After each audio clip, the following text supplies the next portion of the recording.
Welcome, welcome, audience. I'm Abby Winslow, the Assistant Director of Operations at Tsai CITY, and my co-host today is Claire Lineweber, Executive Director at Tsai CITY. You're here at the inaugural 2021 Yale Innovators Prize Pitch-Off. You've probably heard many of our prizes centered around health, education, sustainability, tech, and more. The Yale Innovators Prize is unique in that it is agnostic to any particular area. This is the final live pitch event of Startup Yale. Phew, so if some of you have joined us for all 7 of these prizes and our keynote, congratulations.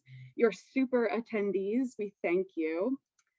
We're thrilled to have you join us from all over. Stick around after this prize wraps up so you can celebrate all of the grand prize winners of Startup Yale with us. A big thank you to our sponsors, Martha Kalina and Rothberg Catalyzer at Yale, my team and our partner centers in the Yale Entrepreneurship Collaborative, as well as our presenters and judges. Before I hand it over to Claire, I'd like to acknowledge where we are, even at a virtual event, and those who occupied the land before us.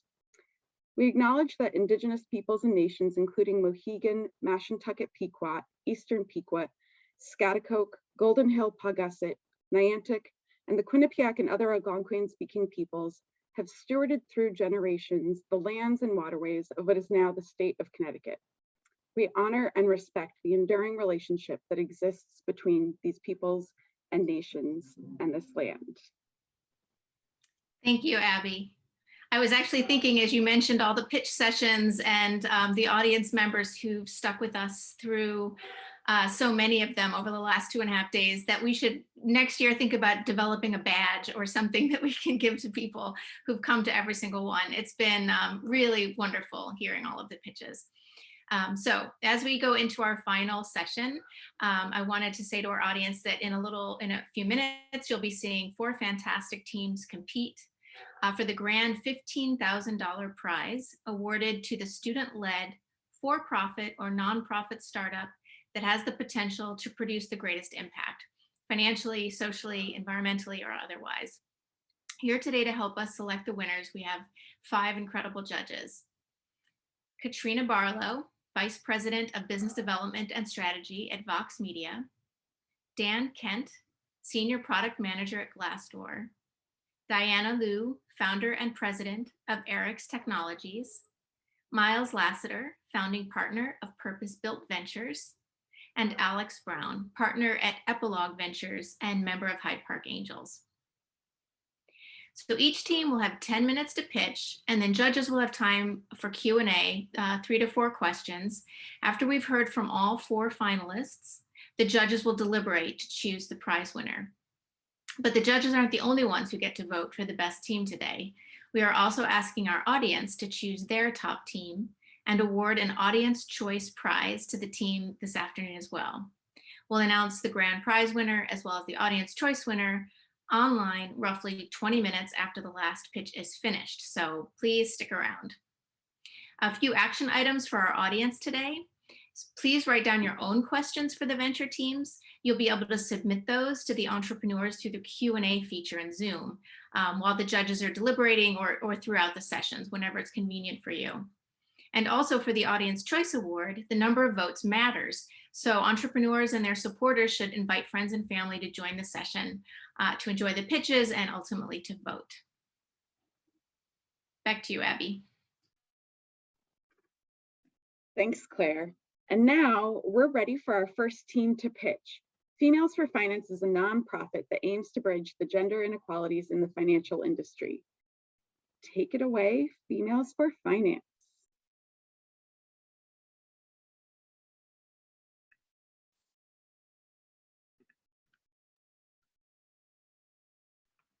Can everyone see this clearly? Yes. Fantastic.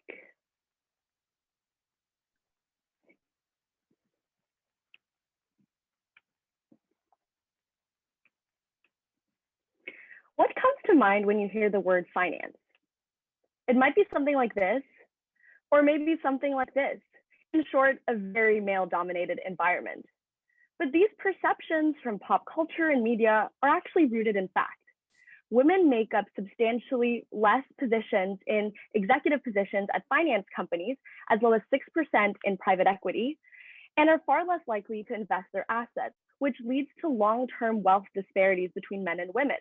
And lastly, women are less likely to study finance in college. Though hopefully it should come as no surprise that we do need more women in finance, there are concrete reasons why this would actually benefit both the institutions and the employees. First of all, it is well known that having a more diverse workforce, especially in leadership roles, will increase returns for the company. It will allow more diverse perspectives, better ideas, and thus better workforce for all. Second, we know that women-owned businesses are largely underfunded. Having more women in leadership roles at these banks and financial institutions who understand where these women are coming from will thus be able to allocate capital most efficiently and help these women out of poverty. Lastly, we believe that having more women in finance will continue to inspire other women to pursue careers in traditionally male-dominated spaces. And so our vision is a world where half the seats in a boardroom are taken up by women. And that's what Females for Finance aims to do. Hi, everyone. My name is Grace, and I'm a junior at Yale. Hi, I'm Anisha, also a junior at Yale and a co-founder of Females for Finance. Grace and I, like too many young women, never really considered finance as a viable career path before college. The industry seemed like an insular boys' club where women weren't very welcomed and unlikely to succeed. Despite some of these negative perceptions, we both decided to pursue careers in finance and eventually discovered that these roles can be accessible to anyone if given the necessary resources and with a bit of confidence. At Females for Finance, we tackle these issues at its root. These days, finance recruitment processes are earlier than ever, and girls are significantly disadvantaged compared to their male counterparts because they don't know about finance until they get to college. And so that's why we aim to empower high school girls with the skills, knowledge, and confidence necessary to break into the finance industry, or at least take control of their financial destiny. Eventually, they can take on these leadership roles in the industry and transform the industry from within. We're pursuing these goals by offering free online education, mentorship, and networking opportunities to high school girls. Our current offerings focus on online programs delivered via Zoom, and in less than a year since launching, we've successfully delivered 3 online programs. We're also launching asynchronous online programming in order to maintain scalability and expand our reach. In addition to that, we partner with our students to launch chapters at their high schools, which serve as a mechanism for us to deliver our content to even more young women. On the college level, our chapters serve as a recruiting mechanism to find mentors and teachers for our high school girls, but also offer our college women workshop and networking opportunities. Finally, we produce a weekly financial newsletter and are currently expanding to include a blog that will be run by our high school students. Our organization is unique in this space. We are the only nonprofit which offers free programming specifically for high school girls in the topics of financial literacy, and all our programs are taught by college women, which is our biggest asset. We also have a very strong international reach thanks to our online format, and all our participants join a lifelong community of ambitious women from diverse backgrounds. Our target audience is high school students who identify as female. Since launching in August 2020, we've reached over 500 students through our online programs alone, and they've come from 40 different high schools in 15 different countries. As we move forward and expand our ability to accommodate varying time zones, we want to focus in on recruiting and teaching girls from diverse backgrounds and disadvantaged backgrounds. Beyond the success of our programs, we've also gotten a lot of external traction. We've participated in the Tsai CITY Fall 2020 Accelerator program, as well as several Oxford-based entrepreneurship initiatives. We have also received considerable media attention, which has helped us gain traction and also continue to expand our network of advisors and mentors alike. Our flagship Level 1 program perfectly encapsulates our mission and the success we've seen so far. The 5-week program is taught in the format of a Yale class, so we have twice weekly lectures and weekly discussion sections and smaller groups. Each participant is paired up with a college mentor who provides them with personalized advising and support throughout the program. The program also includes skills-based workshops like resume building and interview 101, as well as speaker events with professional women in finance. The screenshot that you see on the right of this slide is from one of our speaker events in fall 2020, where Jennifer Cha from Goldman Sachs came to share her insights with our students. But we thought the best way to tell you about the program would be for you to hear from the girls themselves, so we worked with them to prepare a short video for you all. Females for Finance opened up a whole new world. Going into Females for Finance, I didn't know much about the finance field. It has been the perfect introduction to the field of finance and economics. It's allowed me to explore my interests in finance while surrounded by other like-minded young women. In just a matter of 4 weeks, my confidence was boosted immensely, and working alongside other motivated girls made me more inspired than ever. Joining Females for Finance is one of the best decisions I made this quarantine. Learned about the factors that help make a good investment, basics of the stock market, to looking at the best ways to save money. Budgeting, investing, to the mechanics of the stock market and jobs in the financial sector. Using the most fascinating techniques like the stock market simulator and the stock pitch competition. I learned from a lot of amazing students in finance. I now know how to invest in stocks and engage in conversations about finance. It also allowed me to open up a one-month-long seminar club program. I'm getting control over my financial well-being at a young age. It led me to start considering a career in finance, which is something that I had never even thought about before. It helped me decide that I want to pursue a career in investment banking. I now read and understand financial news, manage my own finances, manage my time, and that's all thanks to Female for Finance.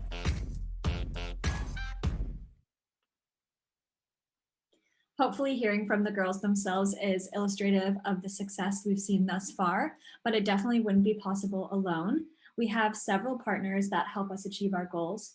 First, we have our volunteer network of college women who teach and mentor our participants. Though they currently work on a volunteer basis, we do hope to make all work paid by next year. We also work collaboratively with other financial literacy nonprofits to improve our own offerings and reach larger audiences. And then we have several partnerships in discussion currently with financial institutions, including Hamilton Lane, Bank of America, PJT Partners, and others, which we hope will partly serve to fund our programming as well as help with speaker events. And finally, we have an advisory board composed of senior level finance professionals who are invested in the success of our mission and provide guidance and support as we move the organization forward. Our internal team has also been the key to our success. We are 8 college women from around the world with a variety of backgrounds and skills. We will all be pursuing finance roles after graduation and will remain dedicated to this organization. Our plan is to continue to work closely with the college chapters to ensure the expansion of this program. But we're here today to seek funding from the Yale Innovators Prize. All of our programs are free to our participants, which means that we bear all of the costs. In our first year, we were fortunate to have a network of generous volunteers who taught for free, but we believe that all work must be compensated, which is why it is our top priority to pay our teachers. In particular, this Yale Innovators Prize will be used to fund our incorporation and our 501c3 status. We have been in talks with many financial institutions who are willing to donate and partner with us, but without the nonprofit status, we have been kind of stalled. And so with this $15,000, we will firstly be able to pay for this legal status, and then we can pay our teachers, and eventually in the 3rd and 4th, we will pay for legal fees and fund our conference. We're thrilled with the progress we've had since launching 9 months ago, and we want to be sure to keep the momentum going. So our first goal is to establish ourselves as a legal nonprofit so that we can ramp up fundraising and pay our teachers. And then we plan to host our first conference virtually this fall, followed by our first in-person conference in the spring. And by 2022, we hope to have expanded our partnerships with banks, increased our online program offerings, and expanded our reach to at least 50 high school chapters. We hope you will join us in this movement as a mentor, teacher, donor, or student. Thank you. We'd love to take any questions that you may have. Well done, Females for Finance. Thank you. All right, now it's time for the judges' questions, and I'm going to start it off with Miles. Miles, do you have any questions for Females for Yes, Finance? thank you for presenting, and I enjoyed the video. That was a lot of fun. I heard at least 3 different goals, and I'm curious how you prioritize them between having boards be more diverse, board of directors, personal finance literacy, and career paths in finance. How do you prioritize among those? Absolutely. So I would say that when we talked about having a board that was 50% women, that kind of encapsulates our long-term mission. So if we could see that years down the road, that would be kind of an indication that we've succeeded in a large capacity. In terms of the difference between, basic financial literacy education and funneling girls into finance roles, our primary and baseline goal is to make sure that young women can be financially independent. So that's why we have that focus on financial literacy. But once we've built that foundation with them through the beginning weeks of our programs, we pivot a little bit to discuss careers in finance so that not only do they feel like they can be financially independent, they also can choose to get their foot in the door in what seems like a male-dominated space and pursue a career in finance if they choose to. Thank you. Great. Diana, do you have any questions for Females for Finance? Yes, thank you so much for the presentation and awesome work. So I guess my question is a little bit more on the operational side. So y'all have gotten a lot of traction. How did you find those girls and how did you get involved with those high schools and how did you choose those high schools? Thank you for this question. So when we started in August 2020, our approach was kind of start first, figure out all the details later. So our network of high school students came primarily from our own high schools or the high schools of our friends. And so obviously that gives us a very specific demographic. These girls attended primarily top independent boarding schools, top public schools, etc. But after we finished that first iteration, we have started to try to recruit girls from more diverse backgrounds, including more disadvantaged backgrounds.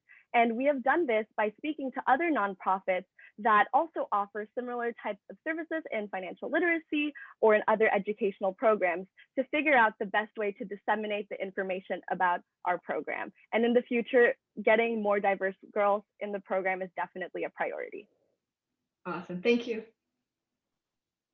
Alex, I'll turn to you. Do you have any questions? I do. I'm enjoyed the presentation. I have a 20-year-old daughter who's a junior in college as well, and she was lucky enough to have a mentor in high school who pulled a group of female students together to teach them personal finance. And I saw firsthand the impact of what you and the program are trying to accomplish. So I'm very excited about what you're doing. I want to kind of ask you questions kind of in between the previous two. So from a operational and scaling perspective, you laid out a plan that has some very ambitious goals in terms of recruitment and accomplishments over the next several years. Have you thought through, and can you help me understand some of the operational requirements, KPIs, and metrics you may be thinking about that will help guide your efforts to help you understand how you're tracking against your overall goals? Yes, definitely. So one thing I want to expand on that kind of explains the numbers that we projected on our slides is how our high school chapters function. So once a girl has gone through one of our Zoom online programs, we offer them an application to become an ambassador for Females for Finance. And if they decide to go through with that application and become an ambassador, we go ahead and offer them an extensive training course. And then they go to their school, choose a faculty advisor, and set up a high school chapter. So some of the larger numbers that you can see about how many girls we want to reach are through those high school chapters and not just through our online programs alone, because we know that that would require a really large teaching capacity. So that kind of explains some of that. And then in terms of some of our expenses, we hope to pay our teachers at a rate of about $20 an hour, which will continue to adjust as we move forward. So that's where some of our other metrics are coming from. But that's how we hope to achieve reaching the thousands numbers of students without too exorbitant of costs. And I'll just add regarding the college chapters and our recruitment of teachers, This year, we've already been in talks with about 20 different universities around the world, and they have expressed interest at our partnership model. So basically, instead of starting new Females for Finance clubs at every university, which would take too much time, we instead have a partnership model where we will partner with existing women in business clubs, and they will have a certain commitment of mentors and teachers and advertise our programs. And in exchange, they will get access to recruitment events, networking events, skills-based workshops with our financial institutions partners and just with our organization itself. And we believe that at Yale, we have such an amazing network with our friends at other colleges, et cetera. And so we will be able to reach all of these college women, and that is how we are going to expand our teaching. And lastly, we are launching our asynchronous program, which will really allow us to spread our program far and wide. This is for students who may not have the necessary time commitment to participate in one of our live programs. And hopefully we want to build an interactive platform where they can watch these videos, take quizzes to measure their progress, and ultimately become financially independent on their own time. Fantastic. I believe we have time for one more question. If either Katrina or Dan has a question. If they don't, then we can take one more from any of the judges who've already asked. Any further questions for Females for Finance? I'll ask one question, unless Dan, you have a pressing desire to go. No, go for it, Katrina. Okay. So my question is really about growth and resiliency, which the other judges have also touched on. It looks like you're reaching both domestic and international students. It's hard sometimes, I think, to reach high schoolers in 4 years and college students in 4 years, and then they transition out.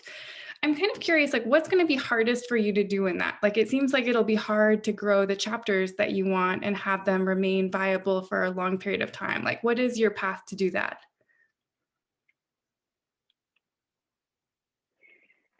So I think the biggest challenge in our expansion plan is keeping the girls involved from when they first start with us in maybe 9th or 10th grade, and when they eventually get to college and at the age when they'll actually be ready to enter into the workforce. And so our plan to keep them engaged is through our high school chapters. So ideally, if we're thinking about a 9th grade girl, she will do our level 1 program 1 year. And then she will go on and either join an existing high school chapter or start her own.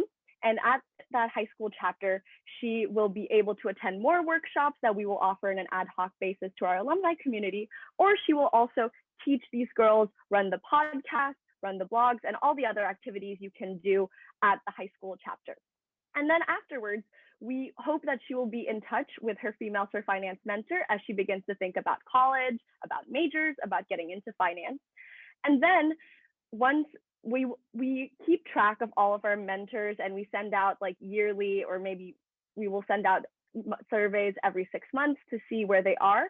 Then if they are at a college campus with an existing chapter, then we will direct them to that network. If not, then they can help establish the partnership themselves.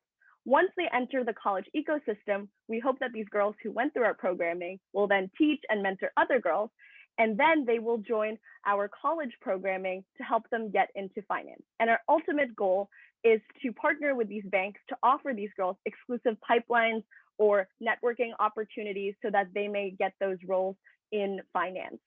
And I think that we are still kind of solidifying that middle part between the high schools and the college chapters. And because this is our first year, we have not been able to see the girls graduate yet. And that's what we're going to be focusing on now.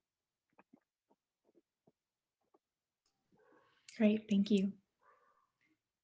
Thank you so much, Females for Finance. We're going to move on to our next venture pitch. This is Chi Foods.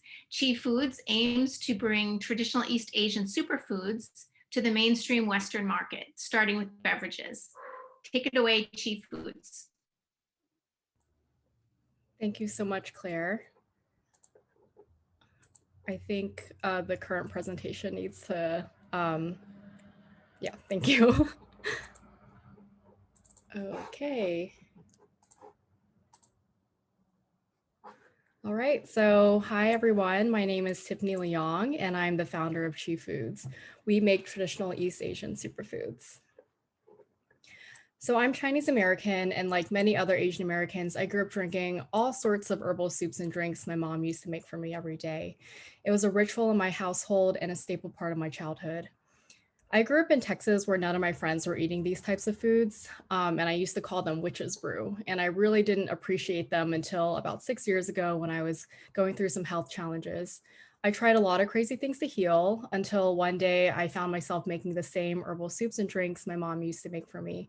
They played a major role in my healing process, and I became really obsessed with them and loved it so much that on the weekends I would just stay in and make them for myself and my friends.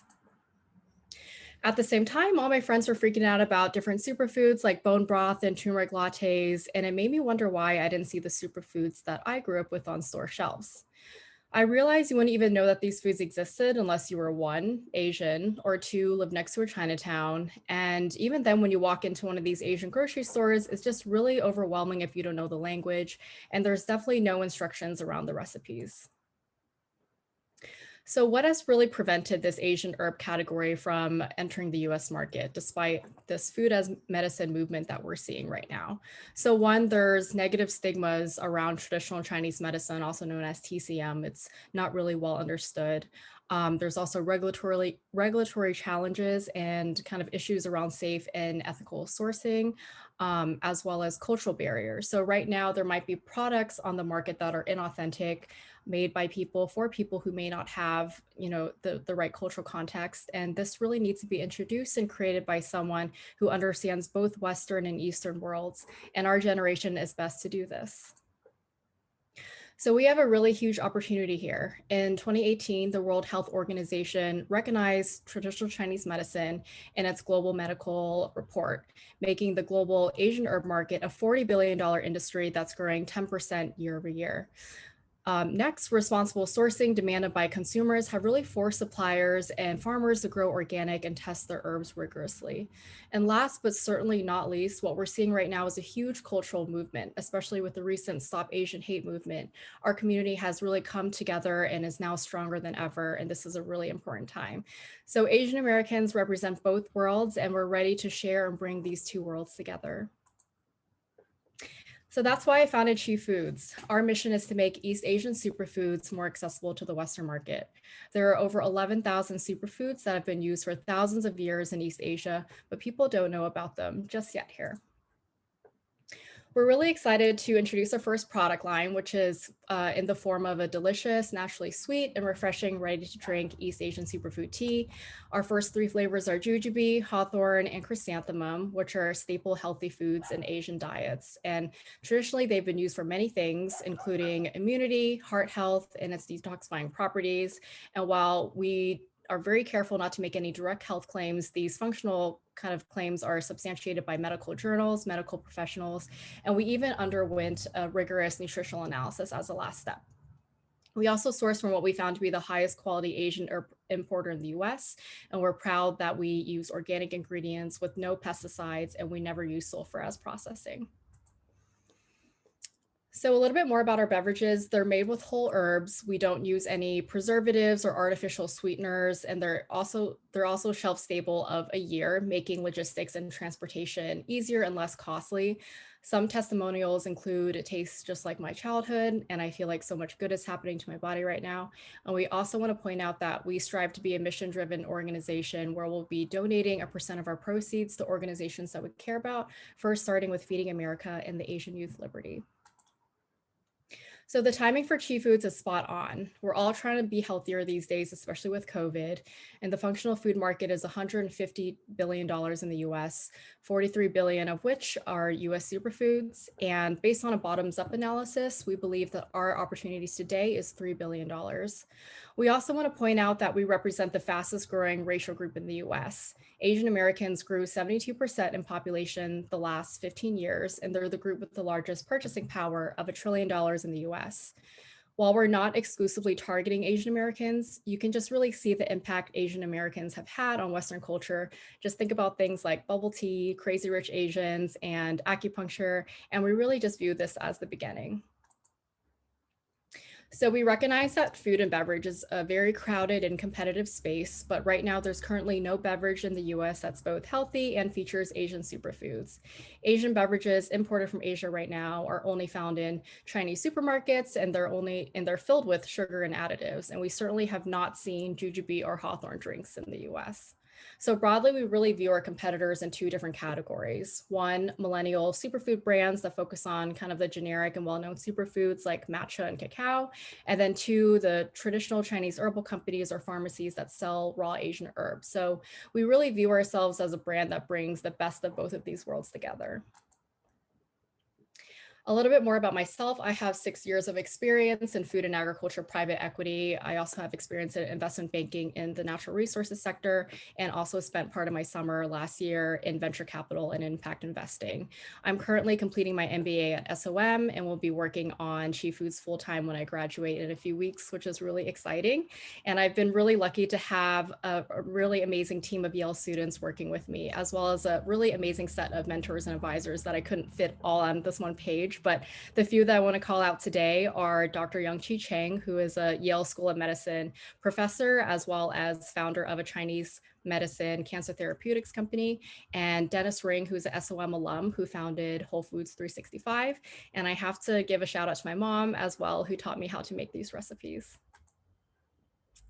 So Chi Foods was born late 2019 when I first got to SOM, and since then we've essentially created a turnkey operation from scratch that's ready for launch. So we've done hundreds of taste tests, accumulated hundreds of pre-launch emails organically. We underwent a rigorous consumer insight study. We participated in accelerator programs, including Tsai CITY, and we will also be in the summer fellowship this year. And we've also won countless awards. The last few months, we completed 3 successful commercial production runs with our co-packer in Massachusetts. We received regulatory and FDA approval to sell, and now we're currently preparing to launch. So a little bit more about our go-to-market strategy. We're currently preparing to run 2 different pilots, an e-commerce pilot and a small retail pilot in Connecticut and New York. Right now, we've gotten into 6 stores to date, including Blended, which is on State Street for those who are in New Haven, and then Westside Market for those who live in New York. Medium term, we want to be in places like Whole Foods, H Mart, and Junzi, and we've already had initial conversations with the buyers there, and they're really excited to carry our product once we're ready.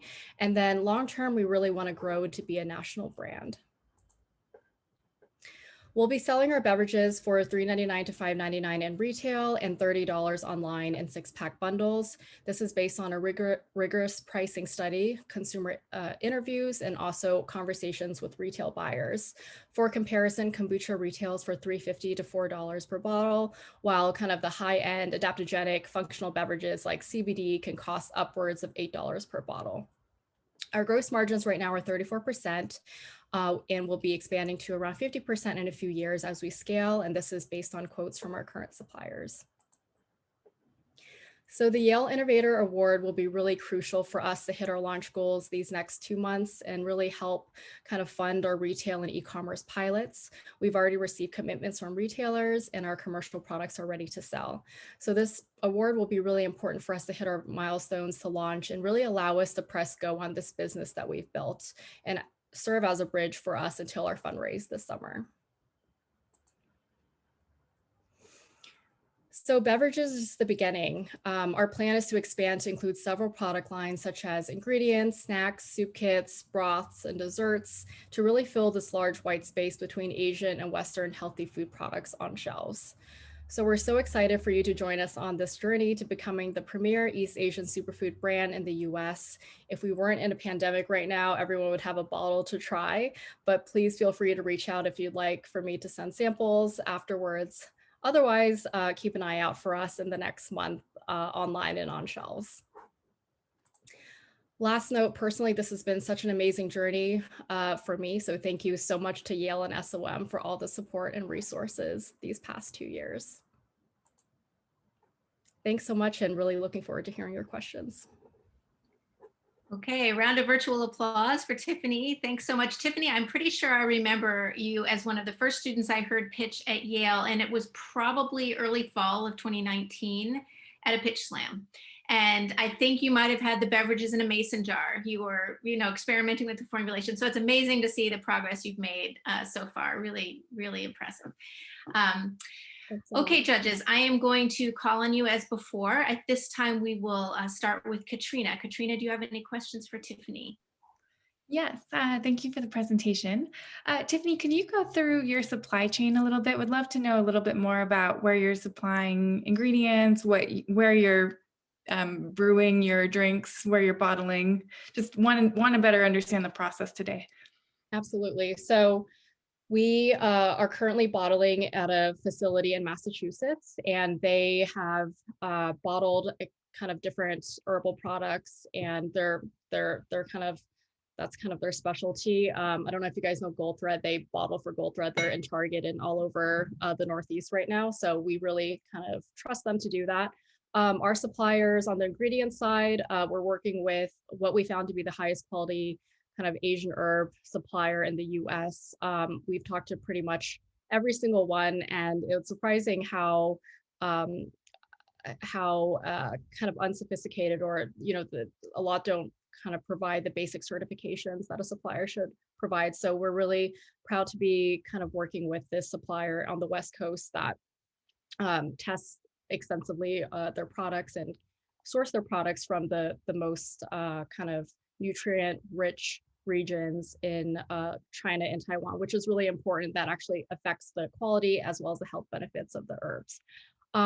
Everything else, we've also created some great relationships with our fulfillment center, which is about 30-40 minutes south of the co-packer. So we want to minimize kind of the time with the trucking, and also just kind of minimize the cost. And yeah, we've been working with really amazing suppliers and vendors.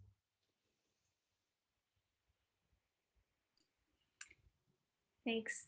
And Dan, I'm going to give you an opportunity to ask a question next. Cool, thank you. Awesome presentation, Tiffany. My grandfather was very much into traditional Chinese medicine, so this is very nostalgic for me.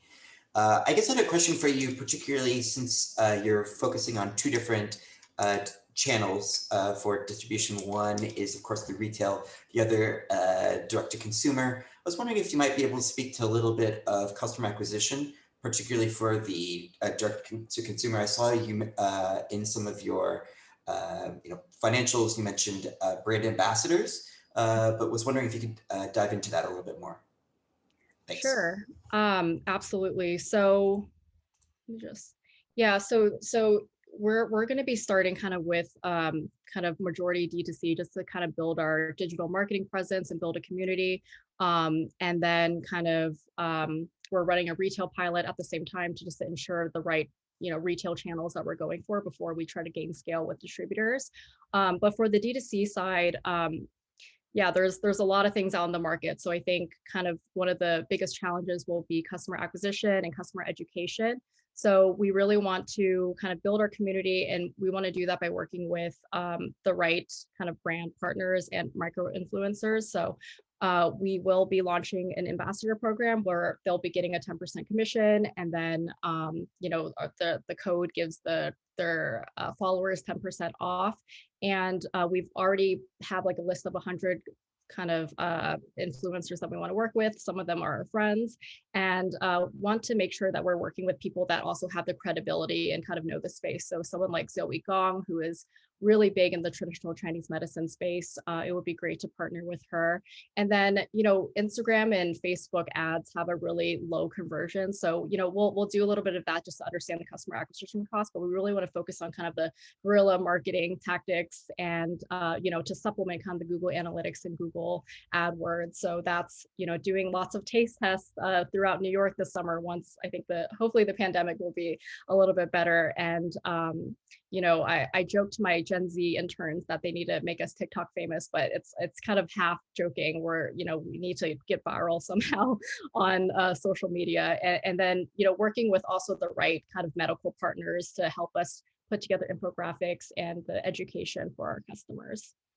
And a little bit more about this slide.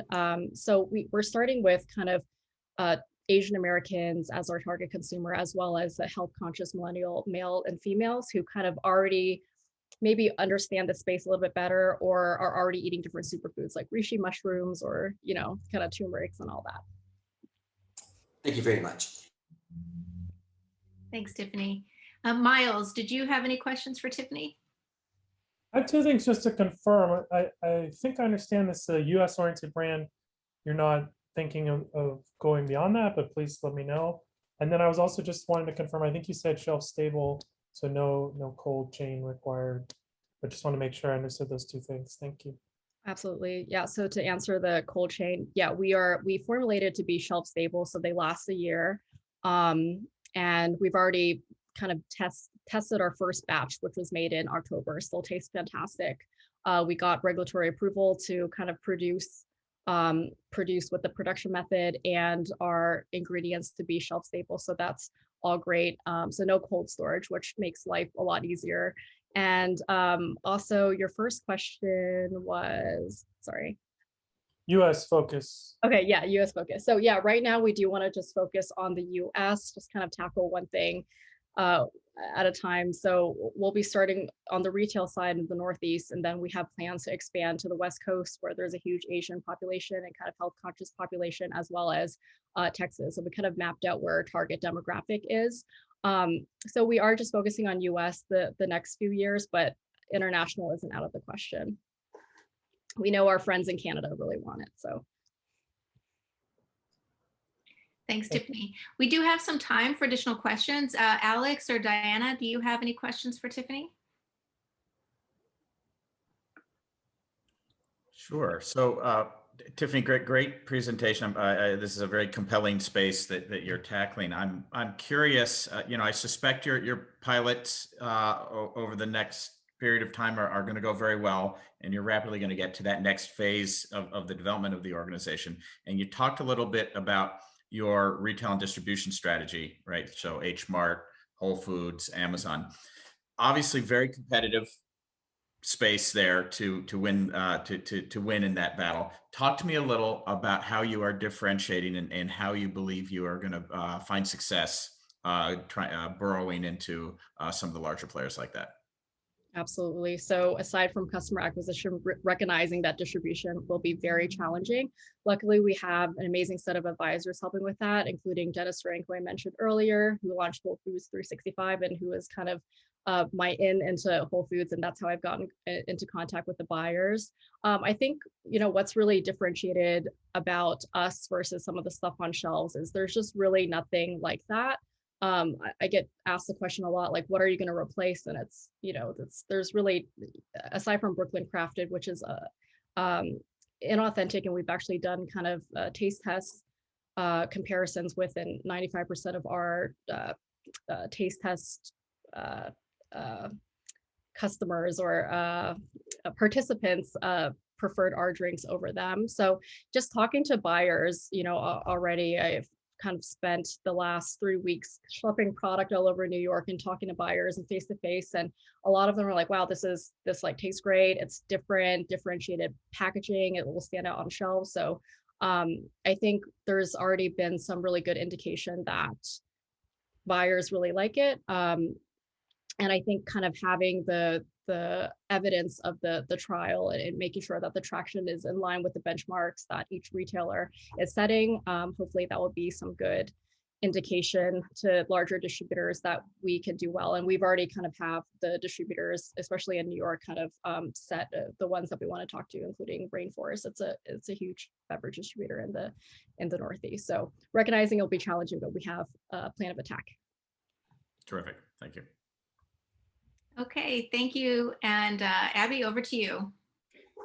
Thanks, Chief Foods. Up next, we have Eco Packables. Eco Packables is a sustainable packaging company that manufactures and distributes compostable and recycled packaging. Take it away. Thank you, Abby. I'm going to share my screen. Perfect. Awesome. What's up? My name's Shervin. I'm the founder and CEO at Eco Packables. And the best way for me to tell you how we're going to change the packaging industry is for me to tell you how I came up with the idea. So just 10 months ago, I was packaging and shipping products for a clothing company when I suddenly realized the magnitude of the waste created when we ship. As I'm sure you know, e-commerce has been growing exponentially, and COVID-19 has only accelerated this trend. To put this into perspective, in 2019, Amazon delivered 2.5 billion packages to homes like yours and mine. Just 2 years later, this number has more than doubled to 6.5 billion packages that they will ship this year. So it's no coincidence that the packaging industry has now become the #1 producer of plastic waste globally. And the scary part is that just 14% of this packaging waste gets recycled. The rest is incinerated, ends up in landfills, or is left to pollute our waterways and wildlife. And at EcoPackables, we solve this issue through the sale of our sustainable, brand-enhancing alternatives to conventional paper and plastic packaging. Our first solution is a 100% compostable mailer that is made of a blend of cornstarch and PBAT, which is a bio-based polymer. They are certified to compost in just 180 days at your home, or in as little as 90 days in an industrial composting facility, leaving nothing harmful behind. We also have a 1-for-1 model where we plant a tree for every purchase, and we've teamed up with One Tree Planted to execute this. So we began selling this product just 6 months ago, and in the past 6 months, we have sold over 315,000 mailers. We have received strong interest from the companies below, and they are all currently sampling our products. So the success of this first product, along with customer demand and feedback, allowed us to launch our second solution, which is 100% recycled packaging. And the packaging is certified by the Global Recycling Standard to be made of 100% post-consumer recycled polyethylene. And these serve as a perfect type of packaging for a high volume and low margin business looking for a cost-effective, sustainable alternative. And we're also super thrilled to announce that we've launched a new feature on all our packaging, which is a QR code that's printed on the back. This shows the end recipient sustainability facts about the packaging they just received, as well as information on how to dispose of it correctly. We've also launched 100% compostable shipping labels, which no longer have to be removed from the compostable packaging before being composted. And this innovation is going to help so many people dispose of the packaging correctly. We've also launched recycled or compostable clothing bags, which now allow us to partner with any apparel company looking for sustainable alternatives. And lastly, by popular demand, we've launched compostable bubble mailers, which are perfect for cosmetics and skincare companies because of the extra protection they have. We currently have 3 direct competitors that focus exclusively on the sale of sustainable packaging. And while they all have their own blends of compostable mailers, they are mainly focused on selling smaller custom orders to individual e-commerce merchants. These are people like Etsy, Depop, and Poshmark sellers. And while a large portion of our current revenue does come from these individuals, we understand that to have the biggest environmental impact possible, we need to partner with large corporations to change the way they package. The smaller businesses will then follow suit. So we are maintaining a strong B2B focus. We also pride ourselves in our transparency, and we show all our partners every step of the manufacturing process, as well as all our certifications. Because if you're going to invest the time, energy, and resources to use sustainable packaging and make this world a better place, you deserve to know exactly what you are getting. Unlike our competitors, our mailers are made from cornstarch that is sourced from corn that is discarded and not fit for human consumption. We've also developed a new blend that has a 2 to 3 times higher ratio of cornstarch to PBAT, which makes our bags more sustainable than our competitors. And lastly, we are super excited to be developing a low-cost and sustainable alternative to cardboard boxes, one of the most common forms of packaging. It will be made of a proprietary blend of bamboo fibers, and it will be our first product that is IP protected. Our current team consists of myself. I am a first-year student at Yale College, and I have experience starting 2 six-figure businesses, as well as a software company that was recently acquired earlier this year. On our advisory team, we have Scott Melland, who is a board member at one of the largest fulfillment centers in the country, as well as my uncle Farzan, who is the CEO at a benefit corporation called Lotus Sustainables. We also have a team of 4 amazing interns that play a huge role in our social media marketing, management, as well as our website development. And in 2021, we're looking to add a COO to help with the daily operations of the business, as well as building out a purpose-driven sales force to carry out our enterprise sales model. And in our first year of selling, we are going to do just over $700,000 in revenue. We have been maintaining a 35 to 40% gross margin, and this is very strong compared to the packaging industry standard. This standard is just 15%. To break down what this year looks like a little more, just over half of that revenue is going to come from our B2B contracts. The remainder comes from those individual e-commerce merchants I was talking about earlier. And as we build out our sales team, the B2B percentage is going to drastically increase over the coming years, and that's going to be the main driver behind our revenue growth. We also have 4 major sustainability checkpoints we are going to hit this year. We are going to begin the process of becoming a benefit corporation. We are going to continue carrying out our 1-for-1 model. We are going to begin offsetting all carbon emissions that stem from the shipment of our packaging to our customers. And lastly, we are going to be the first packaging company to donate 75,000 compostable mailers to small businesses and institutions. We are doing this to spread the influence of sustainable packaging. And for me to paint the picture of what the future of EcoPackables is going to look like, we need to understand what happened just last month. So we spent the better part of April negotiating our first large-scale contract with a company called Love Your Melon. And every 6 months, we are going to be helping them transition anywhere from 500,000 to 3.5 million plastic mailers and poly bags to our sustainable lines of packaging. And this will amount to a minimum of $200,000 in revenue every 6 months. And as we reach the later stages of the negotiation, we received interest from several of their licensing partners, and they're now sampling our packaging, one of which is the Walt Disney Corporation. And we've noticed a snowball effect that for every brand we begin working with, subsequent customer acquisition becomes much easier because of the value and trust placed in our proven line of sustainable alternatives. So I'm a firm believer that one of the most important factors in the success of any venture is timing. And we have been given a golden opportunity with the traction we've received and the brands we are working with to become one of the first and truly sustainable packaging corporations.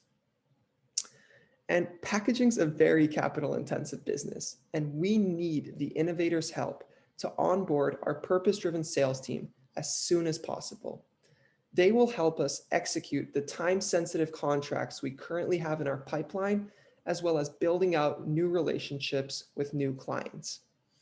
And at the end of the day, our main goal is to eliminate the use of virgin papers and plastics in packaging. And as a consumer, you have so much power. The next time you receive a shipment that is irresponsibly packaged, please write the company an email or tag them in a social media post to explain the issue. By raising awareness, we can fight this battle against packaging waste together. Thank you.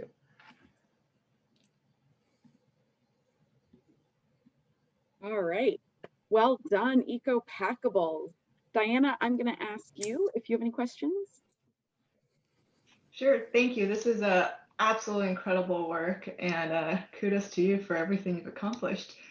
So one thing that I'm curious about is kind of on, you mentioned, the supply part, getting it to the customer, and then once they mail it, and then it's compostable afterwards, 180 days at home or 90 days in industrial composting.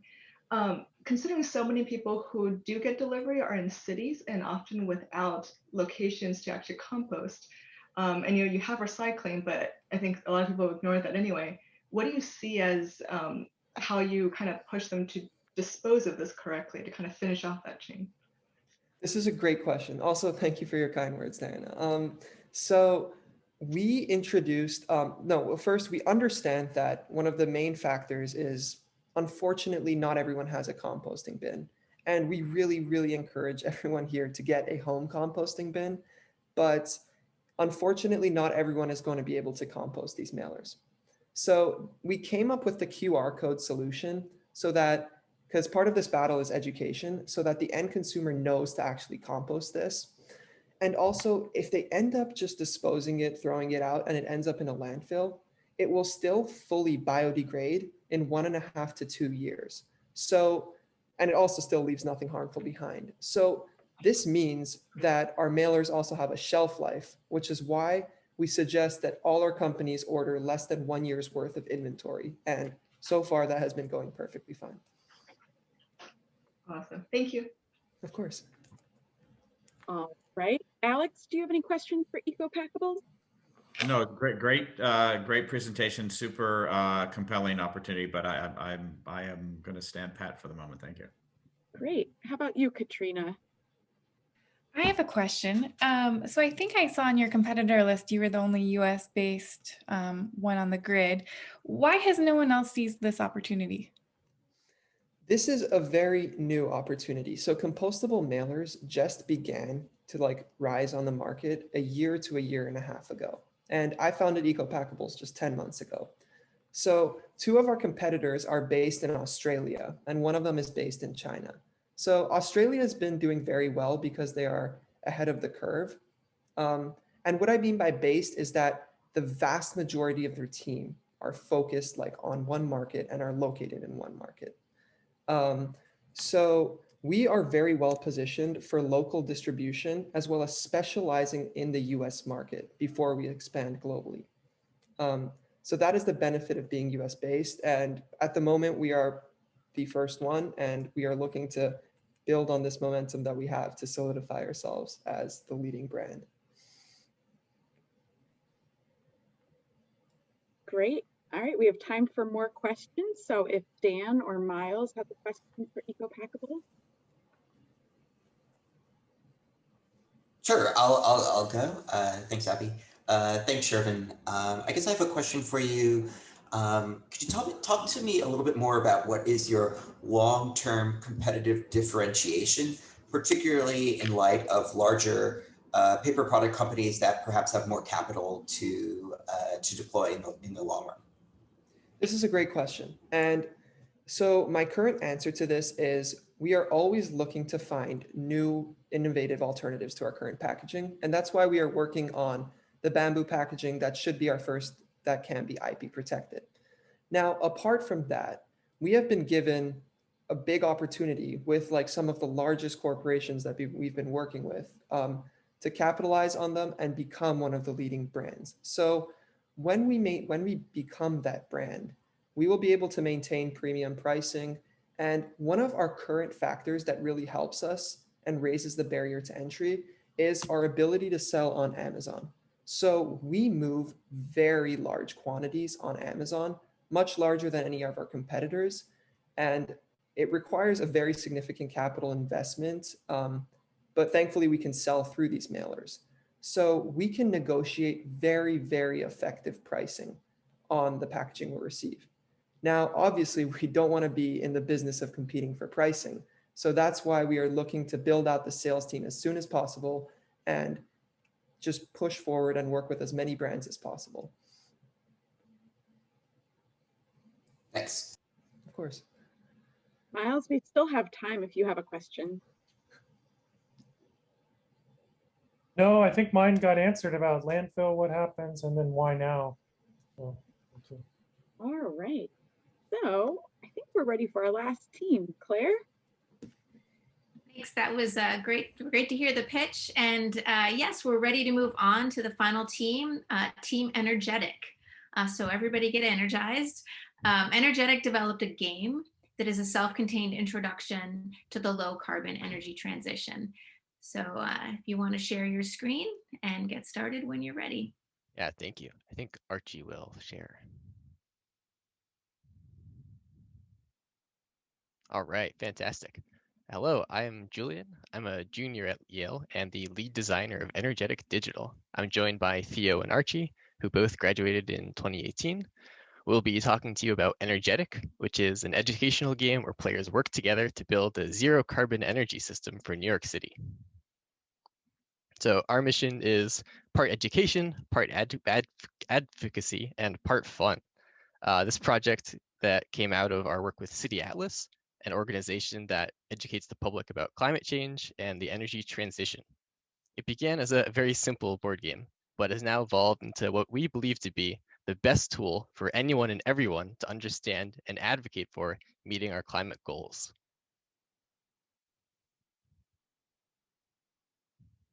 So in early 2018, researchers at City Atlas were trying to visually represent how decarbonization would fundamentally alter the landscape and the built environment in New York City with turbines as tall as the Eiffel Tower off the coast of Long Island and massive lake-sized pumped hydro storage facilities in upstate New York. So what started as this simple infographic turned into this huge research project about all of the pieces of decarbonization for New York City, which itself turned into this really fun and abnormally well-cited board game. Theo and I joined in and took over the venture in late 2018, and we developed accompanying educational materials and really turned this project into a product. And our first clients were primarily universities. This past year, Julian has taken over, and he adopted the game for online use with a third-party app called Tabletop Simulator. And Energetic Digital, which is built and led by Julian, is now used in universities and high school curricula across the country with over 100 licenses in circulation. So what you're seeing right here is a group of people working together to decarbonize New York City's energy supply by the year 2035. And because real world prices, political dynamics, technological capabilities, and climate projections underlie the game's mechanics, players are gaining an interactive and system level grounding in what solving climate change actually means. So here is the board of Energetic. At the bottom, you'll see a timeline. So you have until 2035 to transition New York City's grid. Each year will be advanced by one in-game round. The top is a meter. That's the number of gigawatts that you've generated without any carbon emissions. And the fundamental thing in Energetic and in the real world is that every step forward will cost something. It could be stability, which is decreased when you build a variable energy generator like a wind turbine. It's increased with storage, like a pumped hydro facility. To your right, you have the public opinion, which is decreased by a large or controversial project, and it's increased with community outreach and policy. The map, which is not to scale, has transmission loads, which have to be connected back to New York City. They branch out to specific infrastructure locations, such as pumped hydro only being able to be built near the Hudson Valley, and the offshore wind farms, which can be built offshore. Now, when you play the game, you make your role in the coming decade more effective because you're better informed, more powerful, and you can really see the tangible version and the vision of how you transition the energy grid to being entirely carbon neutral. Now, when we transitioned to the digital format as the pandemic set in, we were immediately blown away by just how effectively the game translated. And the digital platform, being over Zoom or any other voice over chat, it really captured the same spirit that we saw of people in person. You could brainstorm, you could discuss, you could analyze, each step and each turn to make your turns that much more efficient. So we were very happy, and it translated well. So the prize money will allow us to bring on a software engineer to rebuild the game to an industry standard, make it entirely independent of the commercial app that we're using. All distribution of the game has been through word of mouth, So as we expand, we would like to actively market it and work with our existing users to build Energetic into a core tool for any climate change or energy transition curriculum. Looking forward, we also see opportunities for expansions, map localizations for other energy grids that match the sentiments in the available renewable resources. We currently have commissions for the Caribbean, as well as proposals for the Great Lakes region and Nashville. So in terms of competitive landscape, there are a few existing climate and energy games. There are organizations that have made really great climate education materials.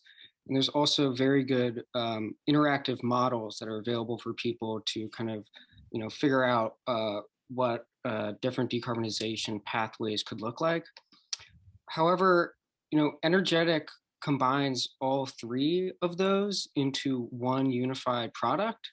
And for that reason, there really isn't any current competitor that does what Energetic does. And we think that this lack of competition is made quite clear by the people, schools, and organizations that have bought and played Energetic, despite us, as Julian mentioned, not doing any active outreach. So these are a few of the institutions where professors have bought and implemented the games in their various classes. It's gone from anywhere like Bronx Science, which is a high school in New York City, to Carnegie Mellon, where it's not only in undergraduate classes, but also master's classes as well.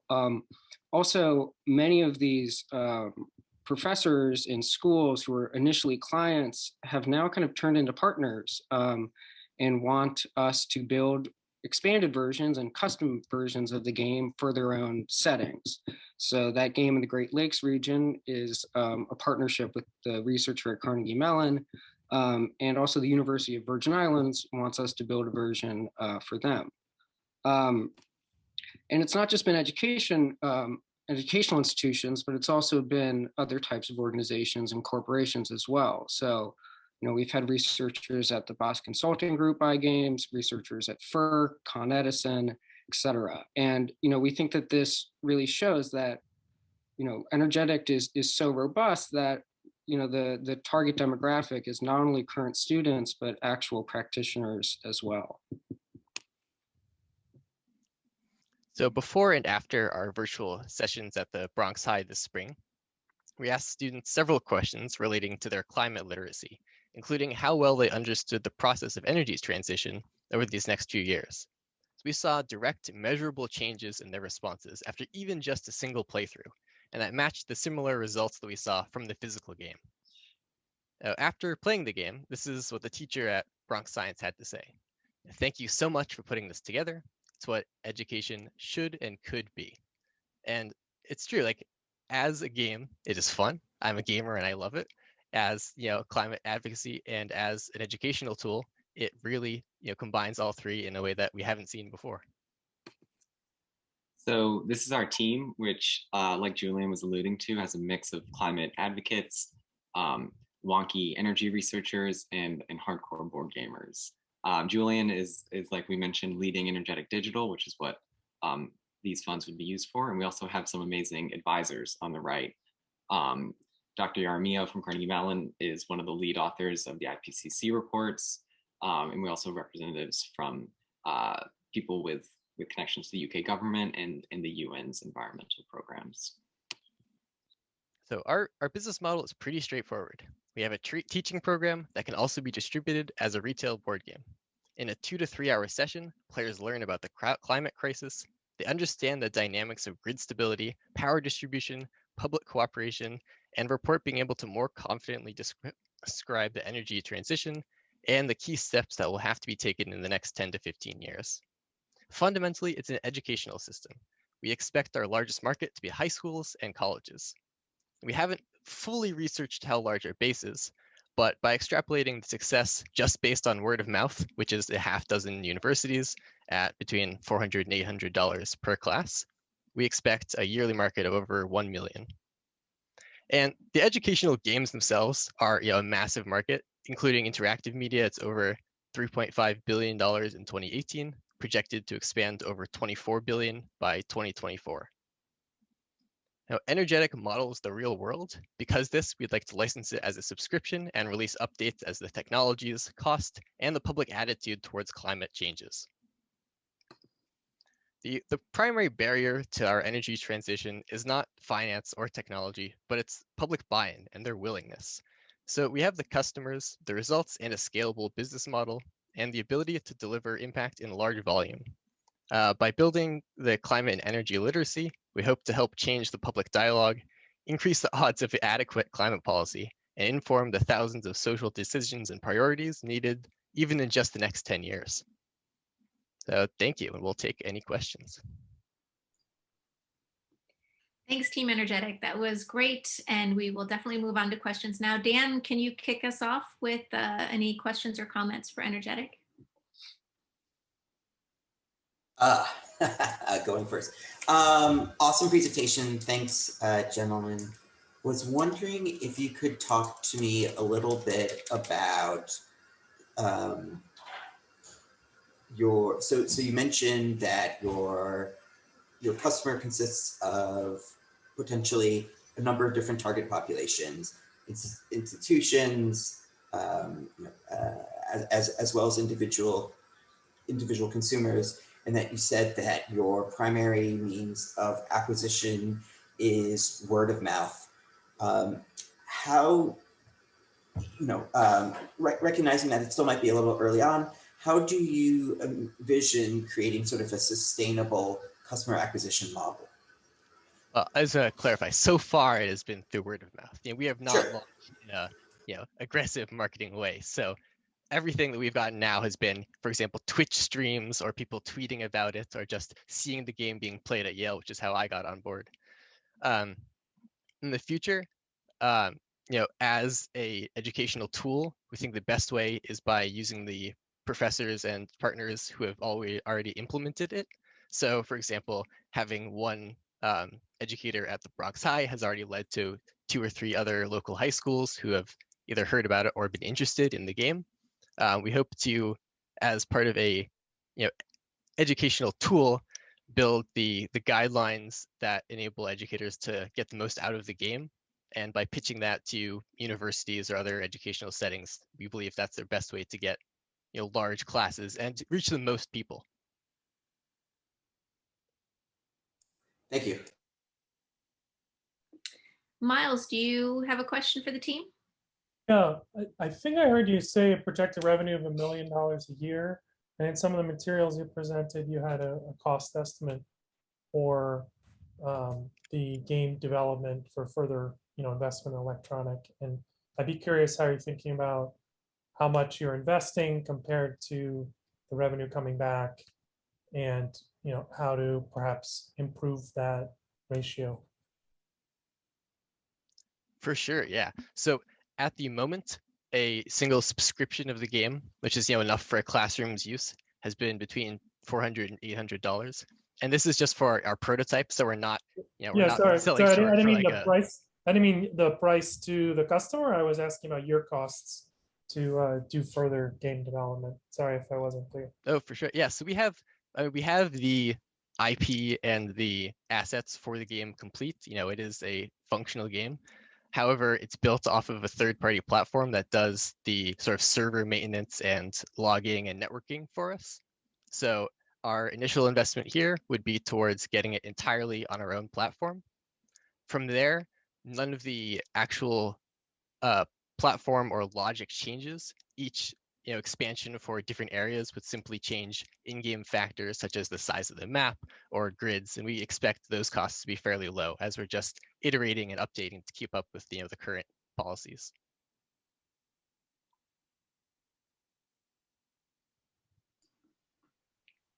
Okay. Diana, do you have any questions for the team? Yes, thank you. Awesome job with this. I love the gamification of it. So for something as nuanced and detailed as utilities and this kind of this, the devil's in the details, and I'm sure you all have captured a lot. But if you had to come up with the one thing that you're most afraid of that you currently haven't captured, what would it be, and what are your thoughts on mitigating that? I can take this one. I think there's basically two main things that are not currently captured in the game that are baked into the game. One are demand side changes. So we have baked into the game right now that demand will reduce on Paris Agreement timelines. We think that altering the game and expanding the game so that you could also, you're not just building supply, but you're also having to manage demand would be very important. It is something that we really want to do going forward. And then also, I would say the most unrealistic part of the game right now is that when you pay the money to build the giant utility scale solar farm, it gets built that year. Obviously in reality, it takes much longer than that. And funnily enough, transmission lines technically take the longest right now because of public opposition. So we think going forward, one of the changes we want to make to the game, and maybe like an expert version that would actually make it even more useful, especially for not even students, but for policymakers, is to begin the game with the current timelines of how long it takes to build these various pieces of infrastructure.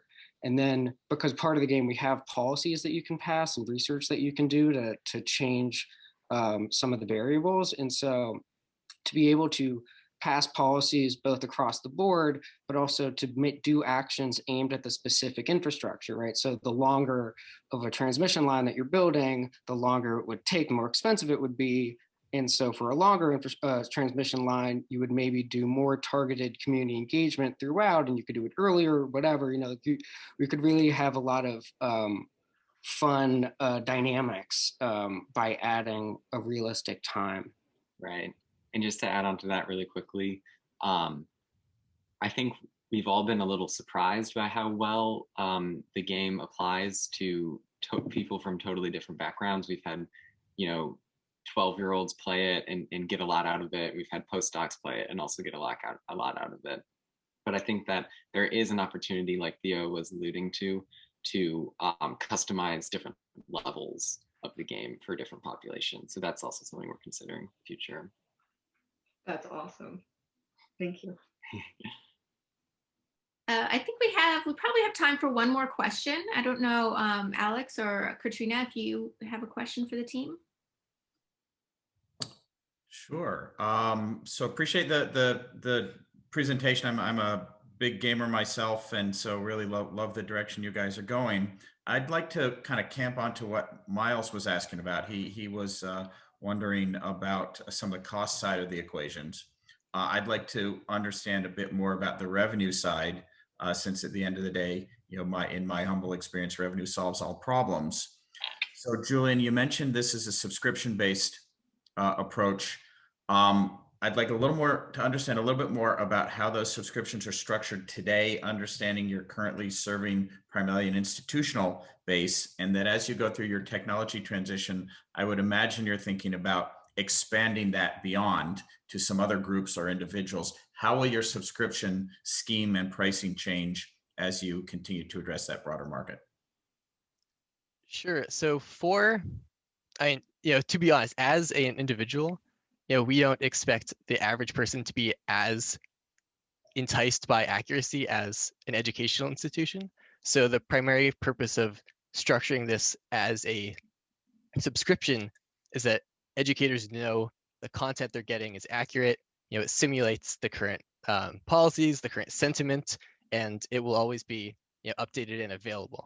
So by even if we published the polished, clean versions at between $1,000 and $2,000 a year, reaching even 10% of universities or 1% of high schools is how we reach that 1 million target.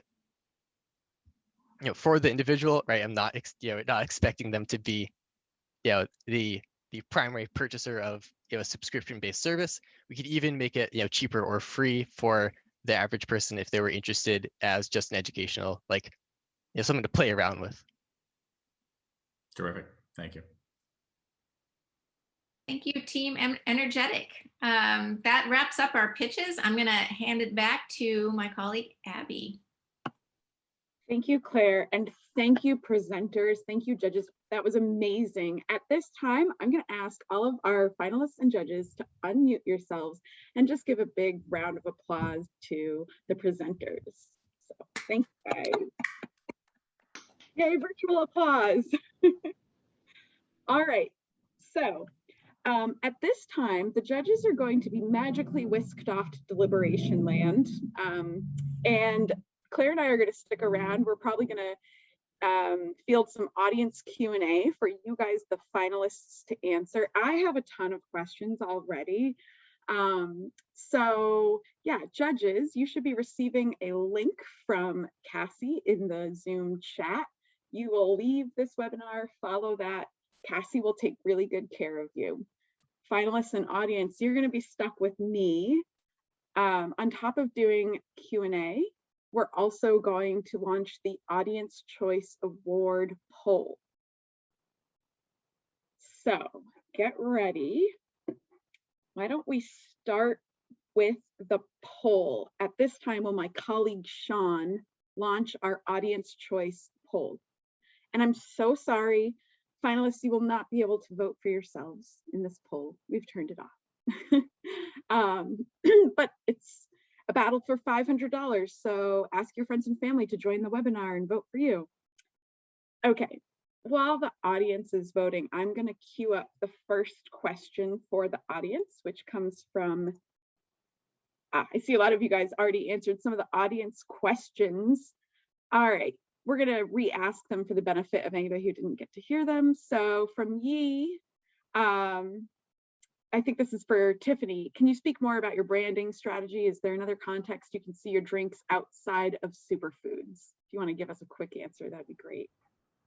Yeah, and thanks to Yichin for asking that question. So definitely, we really view superfoods as just the beginning and kind of the base of our product. But what our brand really represents is wellness, spirituality, and also culture. It's a huge kind of cultural product and kind of cultural bridge as well. And we really view ourselves as kind of, we would love to envision ourselves as a East Asian goop. That might be controversial, but you know, a premium product that's also healthy. And we really created our branding with three things in mind. One, it has to look kind of authentically Asian American, which is, you know, still yet to kind of be defined right now. And it has to be kind of premium and as well as healthy. Great, thank you so much for that. I'm going to ask one of my own questions to you, Tiffany, actually. As somebody who has extensive experience in the food industry, but not very extensive experience with consumer goods products, how did you find and connect with your packer? And how did you get your recipe FDA approved? Those are two big hurdles that I foresee for a lot of the food entrepreneurs that are kind of come through Tsai City's doors. Absolutely. So yeah, I've learned a lot of new things the past year. The ag background was helpful, but it, like you said, it's kind of a new territory for me. So to answer your first question about the co-packers, we had to make a decision between, you know, do we go with a commercial kitchen and then I kind of pack all this stuff myself, or like a large co-packer and, you know, try to get a pilot done with them. And we were able to find kind of something in between. And I pretty much called, I think, like 30 different co-packers or innovation centers in the US and found a really awesome co-packer in Massachusetts that does a lot of herbal beverages. So it was a lot of cold calling and then also just kind of talking to other people in the industry to see how they're producing their products. And then FDA approval, I mean, in terms of product development, I did it mostly myself. I called a bunch of kind of beverage formulators and they were charging like $25,000 per recipe. And I'm like, we're bootstrapping, we can't do that. So I became a food scientist over the summer and had a couple of really awesome advisors helping me to kind of formulate it to be shelf stable and kind of scale it up to be commercially viable. So yeah, so kind of that was the process last summer. I spent a lot of summer nights just formulating. And then for FDA approval, you know, it's not the kind of rigorous FDA approval that, you know, like supplements or medicine has to go through, but to get approved to sell, you have to kind of make sure that the ingredients are FDA safe, and then also the production methods are safe as well. So just contacting the right people at the FDA, doing a lot of research, getting the okay from them to send to the people doing the what you call a schedule process, to give the kind of sign off that we can produce these products safely. Wow, that's incredible. Thank you. Claire, do you have any questions for our finalists at this time? I have plenty more. Thanks. No, I do have one question actually for the energetic team. I was really intrigued by how you differentiated policymakers as a potential customer versus, versus individual gamers. And the slide where I remember as BCG, Sierra Club, US government, and others. What have you learned from engaging with those potential customers about, I mean, I learned a little bit as you talked about it, but what were the key learnings for you about engaging with those types of institutional customers versus individual customers? I would say, you know, a lot at the beginning was, we were still at the point, you know, like kind of the launch of the game, the success of the game, and it beginning to spread was a little bit by accident. And so we didn't really know that all these groups and researchers were getting the game. And so it was very exciting, but it was a lot, it was also nerve-wracking because, you know, they're obviously experts in these subjects. And so it was a lot of like a vetting process almost, you know, just to get their sign off that everything was accurate and that, you know, they thought that, you know, it had real value. So that was really affirming for us. You know, I do think that those various types of organizations also, you know, there's kind of differences between them as well. And so, you know, one of the motivations behind Energetic is that for it to be really an advocacy tool, and that, you know, it equips people with the knowledge and kind of this baseline understanding that they can then go and push for change themselves. And so, you know, we think that for groups, you know, like the NRDC or, you know, the environmental NGOs and environmental community groups, that's kind of how we talk about the game with them. And then I think with more of the technical groups, it can be, I imagine it as, you know, they kind of constantly have to do mandated public engagement and community engagement around energy projects and energy development. And so we also see this tool as being something that could be actively used by those groups in those kind of community public workshops that they do. I hope that answered the question. Oh, go ahead. No, sorry, I was hoping that answered the question. Yeah, it does. It does. No, I like the simulation model. I've actually, the one I'm more familiar with is an entrepreneurship simulation, but also trying to take into account all of the moving, what it's like to be a founder, an investor, what it's like to attract top talent. Also trying to simulate all very accurately for make them appreciate how to function as a founder, which you're learning through real life and not a simulation. Abby, I'll turn it back. I have other questions as well, but we can tag team it. That's great. I actually have more questions for Energetic. So my friends and I are what you'd probably call board game enthusiasts. We tend to like physical board games. And some of my friends are actually board game designers themselves.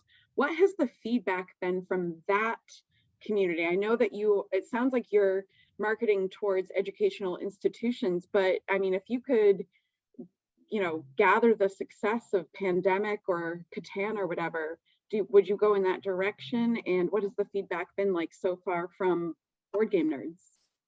Yes, I am extremely self-described board game nerd, and I would say like it is a fun game. Like as I was debugging the digital version, sometimes I run into an error that only happens like 3/4 of the way through a 2-hour game. And instead of just like mindlessly clicking through, I just like solo play an hour until I ran into the bug.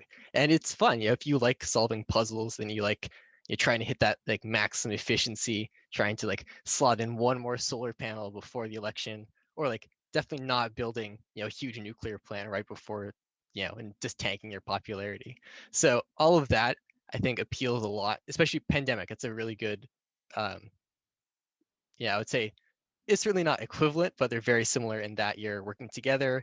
There are distinct roles that each person has to play, but fundamentally you have a problem and it's a big puzzle to solve. So I think, among my friends, and how I actually was introduced to it was a board game night at Pearson College. And, we all enjoy it. I don't know that we've, haven't like, ranked it compared to other games, but I've definitely picked it over games that I've played more because of its replayability. So if individuals like it, and if it fits the same type of person who I think would play Pandemic, or The Captain is Dead is another cooperative, good problem solving game, I think there's totally a market that could be played both digitally or once we get back in person. And are you guys currently making physical editions of the board game, or have you focused on the online play? Not a lot of people are playing it in person at the moment. At the time, all of our orders have been for people who want to play it virtually. We did have a commission to build one for to model like sort of the U.S. Pacific Islands as their own energy system, but that was put on hold during the pandemic. So once we get back to in-person meetings and gaming, we anticipate going back to also selling the physical copies. But big advantage of being digital is that we can push updates whenever we want. Like for example, when President Biden released his climate plan, I got an email from one of our teammates saying like, "Hey, look at this!" And before the next morning, I just like coded in a way to play with the new budget and time constraints. And it was pushed the next day, and anyone could try out President Biden's plan. So that was pretty cool. I love that you guys are already planning on being so responsive like that. That's great. I'm going to hand it back over to Claire. And Claire, we also have an audience Q&A. I don't know if you're able to see it. I do see it. I'm going to ask my question first, if that's okay. For females for finance. Sorry, tell me if I'm spotty. My connection's unstable. You are coming in and out just a little bit, but you can always ask the question out loud and then type it in the chat. Okay, I will. So females for finance challenge in the next 12 months. You're trying to accomplish a lot of moving parts. So if you could just, what keeps you up at night as you think about what you'd like to accomplish in the next year? Awesome. I think I heard the question as what our biggest challenge will be in the next 12 months. Okay, great. I think one of the biggest challenges we're facing is, we're trying to put out a lot of content that we're trying to deliver through a couple of different methods. We have our online programming, we're soon going to have our asynchronous programming, and we deliver content to our high school chapters and college chapters. I think one of the challenges that we continue to encounter, it doesn't really stop us, but we continue to encounter is making sure that we're consistent in all the programming that we deliver, and that all the teachers and mentors involved in the different content and programming we're delivering are consistent with their delivery, just because we want to make sure that what we teach to one student in one iteration of a program is consistent with what we teach to another student in another iteration. We're trying to address that by having really consistent trainings, workshops for everyone that delivers our content, whether that's a teacher, a mentor, or a high school aged ambassador, but trying to make sure we continue to deliver everything with consistency is always on our mind. Thank you for that. How am I coming through now? Okay. So this is for Shervin, I think, yes, EcoBackWolves. I think this is probably a friend of yours who's tweaking you, but I'm going to read the question anyway, and you can decide to answer it as grandiosely as you like. The question, how do you manage to accomplish the combination of humility, passion, and competition? I think there's a typo in here. Anyway, while single-handedly saving the planet. Yeah, I don't know if we're doing that, but that's definitely also one of my friends. I don't know. I don't know how to answer that. I was just thinking you could answer in the same spirit in which the question was asked, but I think it's really important. So my second question was actually for you as well, a more serious one. I've been composting now for a couple of years, and what surprises me is how quickly my composter fills up. I don't have a big family. So it's like two questions, I guess, but it's really one question, which is the packaging reusable? Or did you look at like somehow that question as well as composting it? So that's a great question, Claire. So our packaging does have 2 adhesive strips, so it can be used twice. Every time you receive the packaging, like say you buy from a clothing company, they ship you a package in our mailers. All you have to do is like tear it open through the tear strip, and then you can ship that package if you have to ship a return, if you have to ship a book to someone, you can use that mailer to ship it all again. So we pretty much like, for one mailer, you can use it twice, so we increase the lifespan 2 times. Now, obviously, if you don't have a use for it, then you would just end up composting it.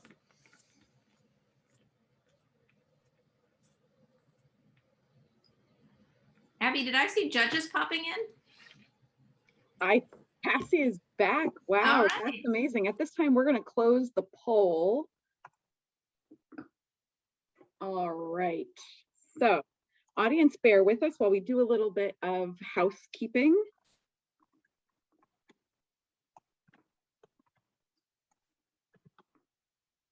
Oh, and you guys can probably hear me clacking away on my keyboard, can't you?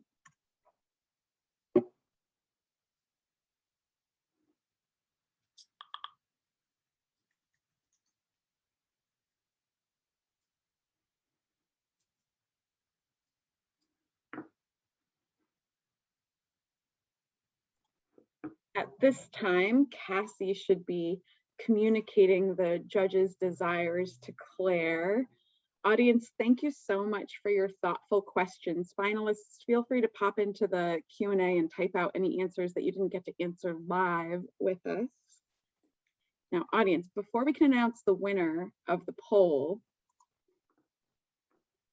we have to see who is the grand prize winner. Bear with us one more second, a little bit.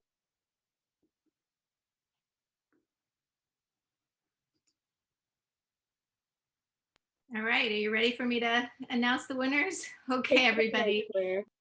Drum roll, please.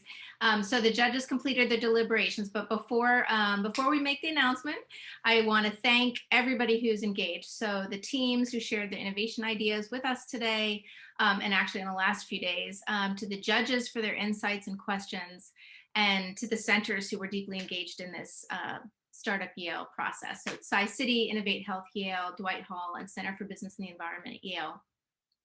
Everybody working really hard to pull this off. Audience, thank you for joining us and supporting the teams. So the audience choice winner and the grand prize winner are not the same because we want to sort of distribute the resources. So the let's see. The grand prize winner is Eco Packables. Congratulations very much to Eco Packables, and this year's audience choice winner is Females for Finance. So congratulations, Females for Finance. Well done, everybody. I know it's been a long couple of days and so appreciated hearing all of the pitches. Now back to you, Abby. Thank you so much, Claire. And congratulations to everybody. You're all winners in my heart. I mean that sincerely. So that concludes the Yale Innovators Prize today, but everybody stick around because we're just going to do a quick recap and give all of the winners a little bit of the recognition that they deserve. So we had 7 whole prizes this year. This is the most prizes that we've ever had at Startup Yale. And we kicked things off with the New Haven Civic Innovation Prize, which was extremely unique in that community members and not just Yale student founders could apply. They also are unique in that based on that, they decided to split the prize money.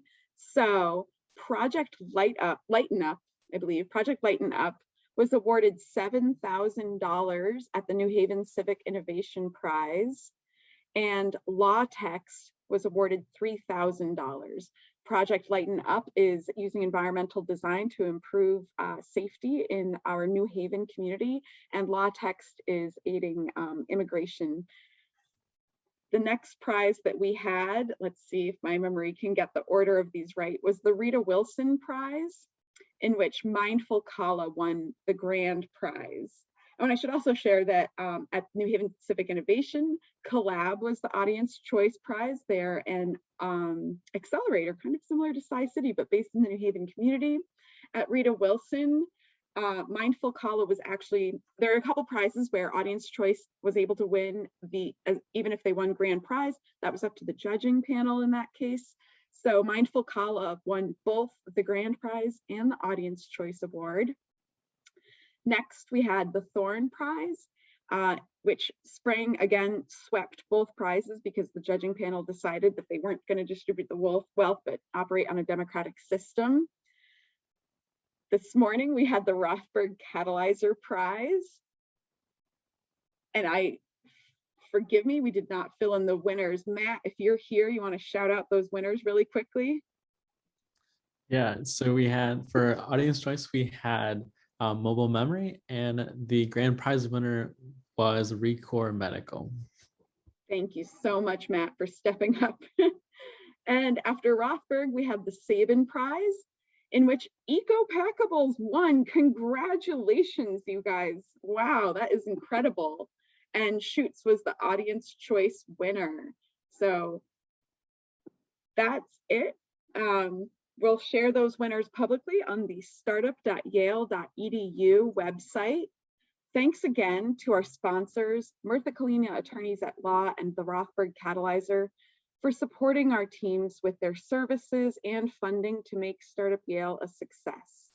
If you want to learn more about the entrepreneurial ecosystem at Yale, find resources, or attend future events, please visit entrepreneurship.yale.edu, or for short, you can type in eship.yale.edu. And with that, I'm going to bid us all a good evening. Thank you, everybody.